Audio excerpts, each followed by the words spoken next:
여야의 대치 전선은 다시 이렇게 커졌고요. 지금 이런 와중에 지방선거 넉 달도 안 남았습니다. 지금 각 당 앞으로의 공천자복, 지방선거 전략작에 분주할 수밖에 없는데요. 사실 이번 6월 지방선거, 애초에는 최대 격전지 서울의 여야가 누가 붙느냐, 혹은 민주당이 탈환할 거냐, 혹은 국민의힘이 수성할 거냐, 이게 관심사였는데 지금 서울보다도요, 훨씬 더 다른 의미로 불이 더 먼저 붙은 곳이 있습니다. 바로 여기로 가보겠습니다.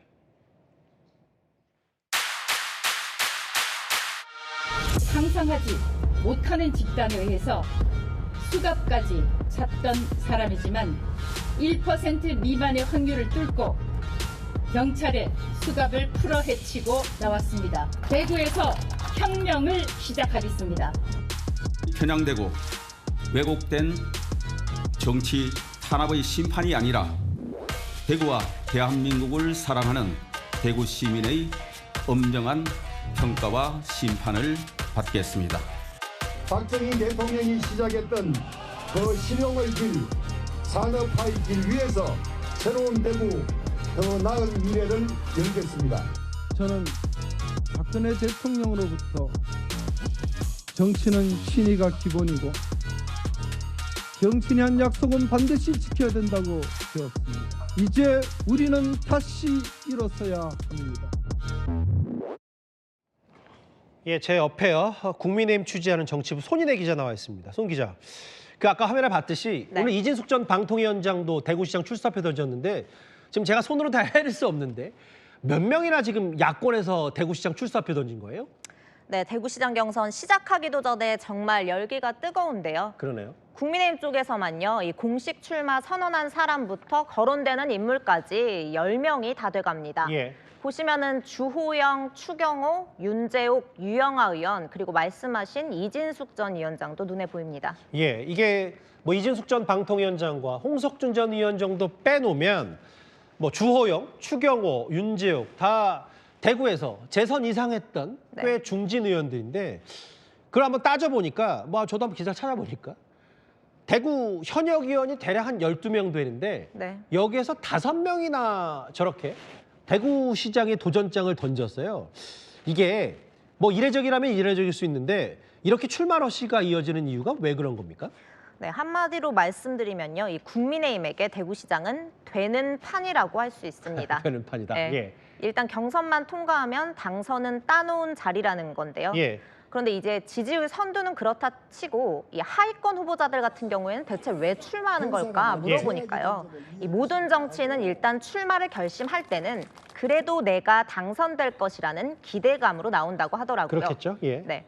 또 설사 이번 경선에서 탈락하더라도 나쁠 게 없다는 마음가짐도 있습니다. 예. 왜 그러냐면요, 이제 다음 총선이나 이후 정치적 스텝을 밟기 위해서 예. 이 조직과 인지도를 쌓는 데는 이 선거만큼 확실한 방법도 없다는 겁니다. 아까 대구시 지도를 한번 다시 부탁드릴게요. 감사합니다. 그런데 이제 사실은 뭐 추경호, 윤재옥, 주호영 다 원내대표 정도 지냈던 당의 굵직한 직책들을 맡았던 인물들이 지금 너도 출사표를 던지긴데 손인혜 기자 평가처럼 당연히 그렇겠죠. 보수에 좀 유리한 지역이라고 하긴 하더라도 이게 좀 비교를 해보면 격전지 서울시장엔 공식적으로 출사표 던진 사람이 없는데 이게 대구시장에 쏠리는 거는 글쎄 당 차원의 뭐 교통정리라고 해야 될까? 일단은 좀 뭔가 이 내에서 너무 많은 사람이 쏠리는 거는 당 차원의 좀 정리가 필요한 건 아닌지 모르겠어요. 네, 말씀하신 것처럼 이제 당 상황은 좋지도 않은데 예. 내로라 하는 대구 지역 의원들 너나 할 것 없이 지방선거 뛰쳐나오는 게 보기 좋지 않다는 시선도 분명히 있습니다. 그렇겠죠. 예. 네, 왜 이러는 걸까 제가 물어봤더니요. 예. 2가지 정도로 추려졌습니다. 먼저 한 중진 의원 이렇게 말을 하더라고요. 예.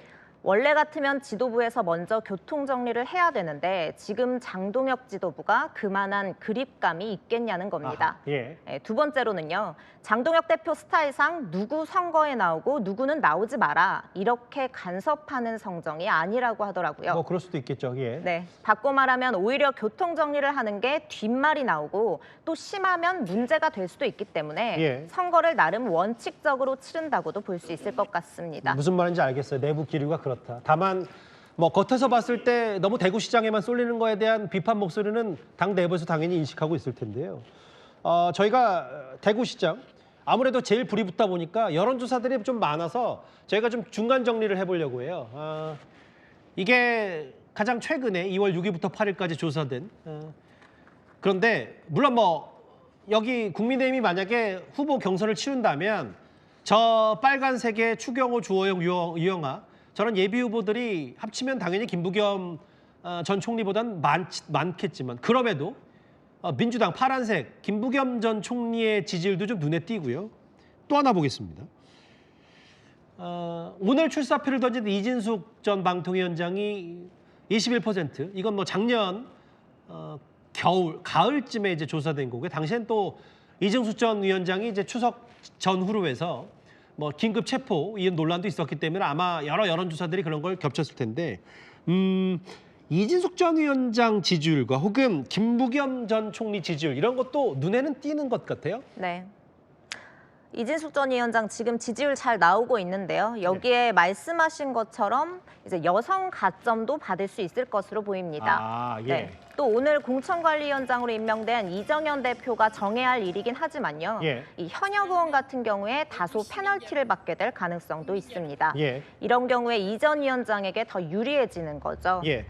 이 전 위원장은 이재명 정부에서 탄압받은 여전사임이지 그러니까 개인기로 지지율을 떠받치고 있다고 볼 수 있는데요. 예. 반면 주호영, 추경호 의원 같은 현역 중진 의원들은 그동안 지역구 관리하면서 쌓아온 조직표 비중이 상당하다고 할 수 있습니다. 예.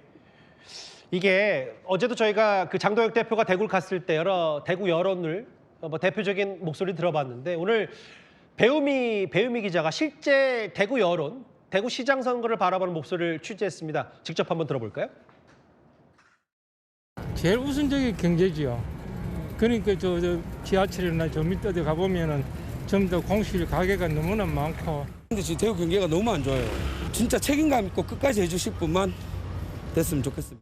제가 전화를 해서 어제 분위기 어땠느냐 이랬더니 좋게 표현하면 이제 굉장히 조용했다는 거고요. 그리고 또 있는 그대로 얘기하면 참 싸늘했습니다. 윤 어게인 한다는 사람들하고 절연 못하고 있는 우리 당의 모습을 보면서 정말 대구도 사실은 민심 위반이 심각해요 지금.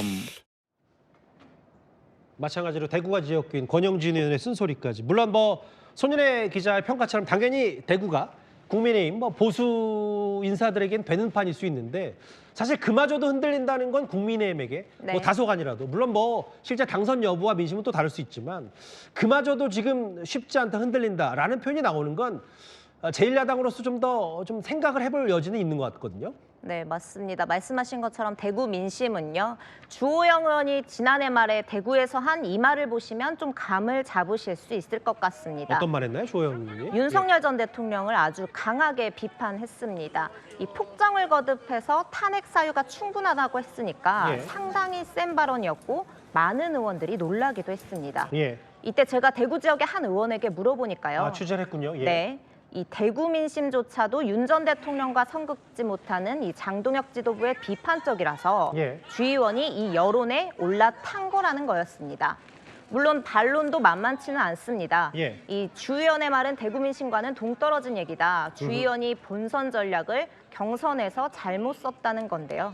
정확한 대구 민심이 어떤지는 설 연휴 기간에 나오는 여론조사를 보면 좀 더 정확하게 아실 수 있을 것 같습니다. 뭐 시쳇말로 지금 가장 박 터지는 게 국민의힘에서 대구시장 선거 출사표 던진 사람들인데 손윤혜 기자에게 내부 기를 한번 취재해봤습니다. 고맙습니다.